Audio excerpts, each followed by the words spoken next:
Hawa wote waliochukua fomu ni wazaliwa wa Ruangwa, wana Ruangwa ambao nimeshirikiana nao kipindi chote cha miaka 15 kwenye shughuli za maendeleo.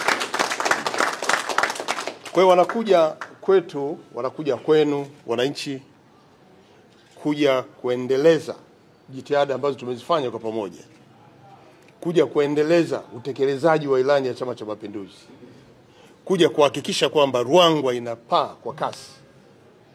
Na naamini wote wamekuja, kila mmoja ana uwezo wake.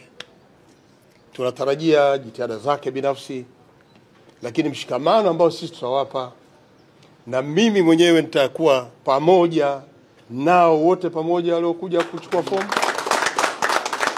Lakini baada ya mchakato huu, yule ambaye atapewa dhamana ya Chama cha Mapinduzi kupeperusha bendera na kuingia madarakani, hatutamwacha peke yake.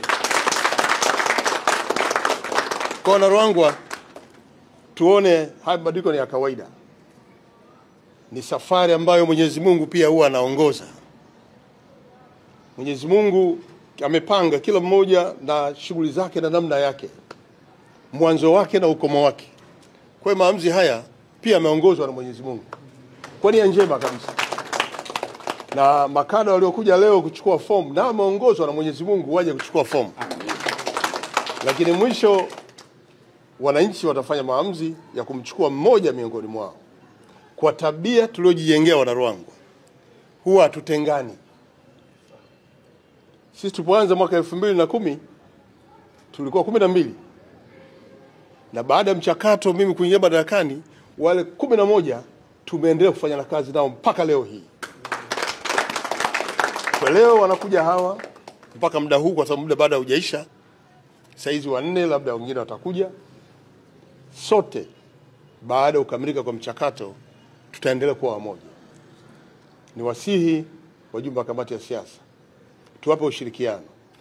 Najua kipindi hiki ni kipindi cha mchakato wa vikao, labda hawatapata nafasi ya kupita, lakini watakapoambiwa wapite, hamasisheni wananchi kuja kukutana nao, ndugu zetu wanaotoa maelezo ya namna ambavyo wataweza kuhudumia wilaya yetu ya Ruangwa.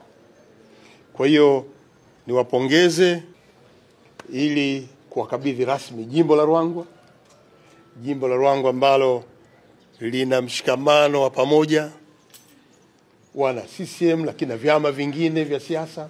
Tumekuwa tunafanya kazi kwa kauli moja tu, Ruangwa kwa maendeleo inawezekana.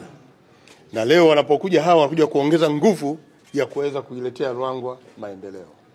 Kwa hiyo baada ya kuzungumza haya, nirudie tena